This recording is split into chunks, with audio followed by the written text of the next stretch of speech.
وحشتوني جدا، اتسألت السؤال ده كتير، فقلت طبعا انا الاوان بقى اطلع ارد عليه، لانه ناس كتير جدا عايزه تعرف الاساور الاسترتش الخفيفه اللي معظم المحلات بتعلن عنها دي حلوه ولطيفه وعمليه ولا. طيب خليني اقولك الاول، هي مصنعيتها بتكون عاليه جدا علشان هي ايطالي.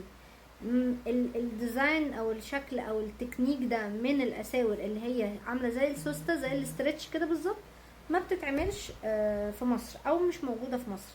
فدي النقطه مهمه، ان هي مصنعيتها بتكون عاليه عن الشغل الطبيعي بتاع الشركات اللي احنا عارفينه. ده اول هام.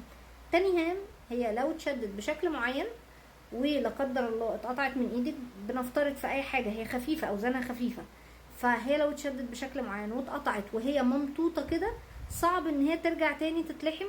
ولو ده حصل ونفترض ان هو عرف يلمها ولحمها، هتلاقي ده باين، او هو هيقولك بيعيها لان هي ملهاش حل هنا في مصر، عشان المكن اللي عملها مش موجود في مصر. فعلشان كده انا يعني ما بحبش اخاطر بحاجات انا اشك 1% ان هي لو اتكسرت او اتقطعت. بيفكرني بالظبط بالخواتم الهولو دي، شكلها حلو جدا، والهولو دي يعني اللي منفوخه، ولو اتخبطت خبطه تروحي ترديها تلاقي راح عامل خرم جنبها، بيحصل فيها شويه دوشه كده وشكلها ما بيكونش احسن حاجه في الاخر.